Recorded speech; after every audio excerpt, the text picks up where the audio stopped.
यही सूत्र है परमात्मा तक जाने का। तारांकन। मैंने सुना है एक सम्राट अपने वजीर से नाराज हो गया और उसने वजीर को एक बहुत ऊंचे मीनार पर कैद करवा दिया। उस मीनार से कूदने के सिवाय और कोई बचने का उपाय न था। लेकिन कूदना मरना था। मीनार बड़ी ऊंची थी, उससे कूदे तो मरे। कोई हथकड़ियां नहीं डाली थी। वजीर को हथकड़ियां डालने की जरूरत न थी। वह मीनार के ऊपर कैद था। सीढ़ियों पर सख्त पहरा था।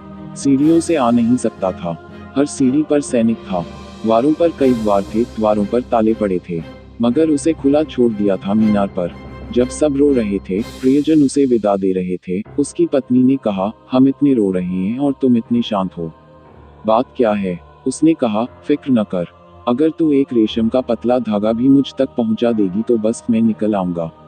वह तो चला गया। वजीर कैद हो गया। पत्नी और मुश्किल में पड़ गई कि रेशम का धागा पहले तो पहुंचाना कैसे। सैकड़ों फीट ऊंची मीनार थी, उस पर रेशम का धागा पहुंचाना कैसे। और फिर यह भी सोच परेशान थी कि रेशम का धागा पहुंच भी जाए समझो किसी तरह, तो रेशम के धागे से कोई भागा है। बहुत सोच विचार में पड़ गई। कुछ उपाय न सूझा तो वह गांव में के बुद्धिमानों की खोज करने लगी। एक फकीर ने कहा कि इसमें कुछ खास मामला नहीं है। भरिंड नाम का एक कीड़ा होता है, उसको तू पकड़ ला। उसकी मूंछ पर शहद लगा दे और भरिंड की पूंछ में पतला धागा बांध दे रेशम का।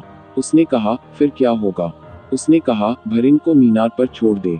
अपनी मूंछ पर शहद की गंध पाकर वह आगे बढ़ता जाएगा। वह मिलने वाली तो है नहीं गंध, वह मिलती रहेगी। शहद मिलेगा तो नहीं, उसकी मूंछ पर है।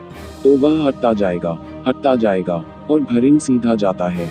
वह रुकता नहीं जब तक वह खोज न ले जहां से सुगंध आ रही है। जब तक वह खोज न ले, रुकता नहीं। तू फिक्र मत कर, वह ऊपर पहुंच जाएगा। और तेरे पति को पता है, जब एक दफा रेशम का पतला धागा पहुंच जाए तो फिर पतले धागे में थोड़ा मोटा धागा बांधना, फिर उसमें और थोड़ा मोटा बांधना। फिर पति तेरा खींचने लगेगा।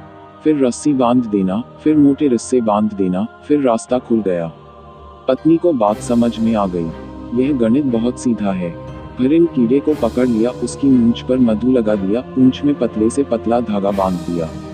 क्योंकि इतने दूर तक भरिंड को जाना है, इतना लंबा धागा खींचना है, तो पतले से पतला धागा था। और भरिंड चल पड़ा एकदम। उसको तो गंध मिलने लगी मधु की, तो वह तो पागल होकर भागने लगा। वह रुका ही नहीं, वह ऊपर पहुंच गया। और जब पति ने देखा कि भरिंड कीड़ा चढ़कर आ गया है ऊपर और उसकी मूंछों पर लगे हैं मधु के बिंदु, खुश हो गया।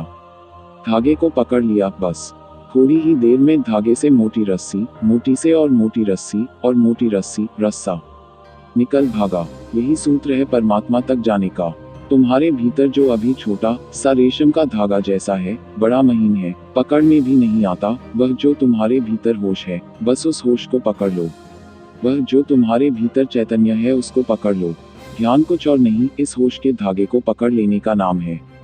फिर इसको पकड़कर तुम चल पड़ो। जिस दशा से यह आ रहा है, उसी दिशा में मुक्ति है, उसी दिशा में परमात्मा है। ओशो। अगर आप सबको कहानी पसंद आता है तो वीडियो को लाइक करें, कमेंट करें और चैनल को सब्सक्राइब करें।